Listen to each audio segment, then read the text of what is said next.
Man, it's your boy King Paso, man. I'm just here to let y'all know how incarceration affected me, my family, and my life. These interview questions are related to your experiences dealing with incarceration. Whether you've dealt with doing time or know someone in jail, please share a video telling your story with Care Pictures Love in order to inform others on how to deal with similar situations and prevent the next generation from making the same mistakes in life. So, what is your name? My name is King Peso. You can find me on Instagram at King underscore Peso 32. And where are you from? I'm from South Central California, man. And what did you do for a living? When I was on the streets, I was a forklift operator for different various warehouses. Now that we have a little background, let's get into how incarceration has affected your life. At what age were you first impacted by incarceration? Man, I was first impacted by incarceration at an early age, maybe 12, 13, seeing a lot of my homeboys in the hood go to jail, YA and prison and things like that. And when was your first personal experience dealing with incarceration? My first personal experience had to be when I was about 23 years old. Um, I went to the county for the first time for a robbery. And what was that experience like for you? Man, it was scary. You hear these different stories in the hood about the county and how it's gladiator school and how it's so much violence in the environment, and so how you got to be so with the business and stuff like that when you go to the county. Um, it was pretty scary. Can you describe some of the situations that took place while you were in the county? Yeah, man, it's a violent environment, man. You come in upon a intake, man, and by you being a gangbanger in L.A. County, you got enemies in there. And when they see you, man, they need that, and they wanna fight, man. And how did this experience impact you as an individual? Uh, you know, it impacted me by bringing me out, making me somebody that I'm really not. I'm a humble person. You know what I'm saying? But when you're inside of the county jail, LA County, man, it's no humble in the jungle. You got to be with the business right away, and you'll know that by your first experience when dudes get at you foul. Oh, you from here? You from there? Oh yeah, I need that in the back and all that. And so yeah, you got to get with the business real quick, man. Or you know what I'm saying? It's either swim or drown. Can you tell me about some other times where you were incarcerated? Yeah, man, it's my third prison term, man, and the first time I hit prison, I thought I just wanted to hang out with the homies and gang bang and do all the cool stuff, hang at the gangster table and all that.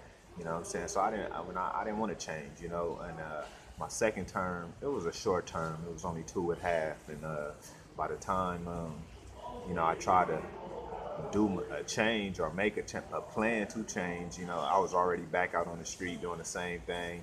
You know what I'm saying? I didn't have enough time to really put my plan in motion.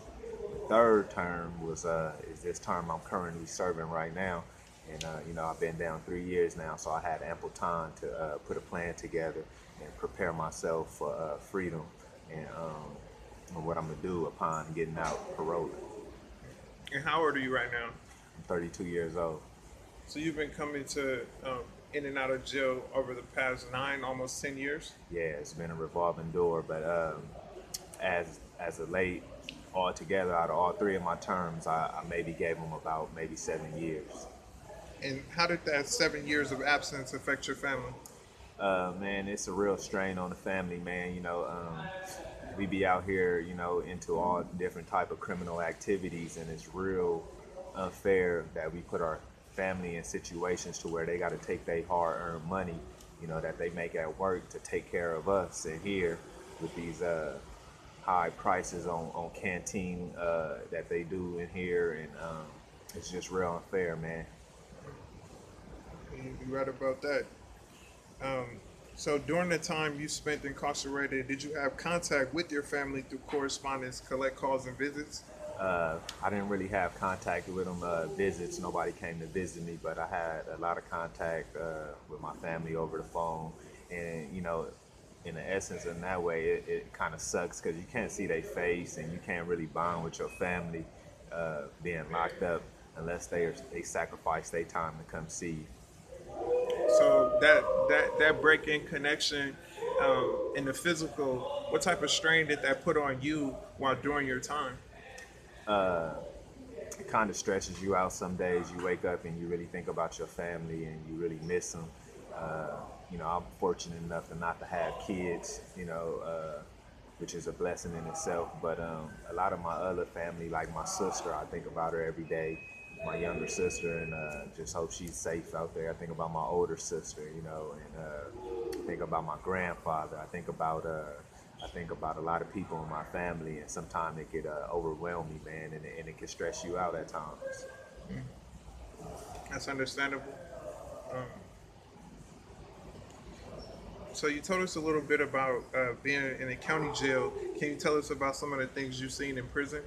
Oh man, prison is an environment where it's a lot of politicking, man, and you want to stay out the way of certain politics. You want to be real low key in prison, man. You don't want to bring a lot of heat on yourself. You don't want to bring a lot the wrong attention to yourself. So you just walk a straight line. You mind your business, and you stay out of certain politics, man.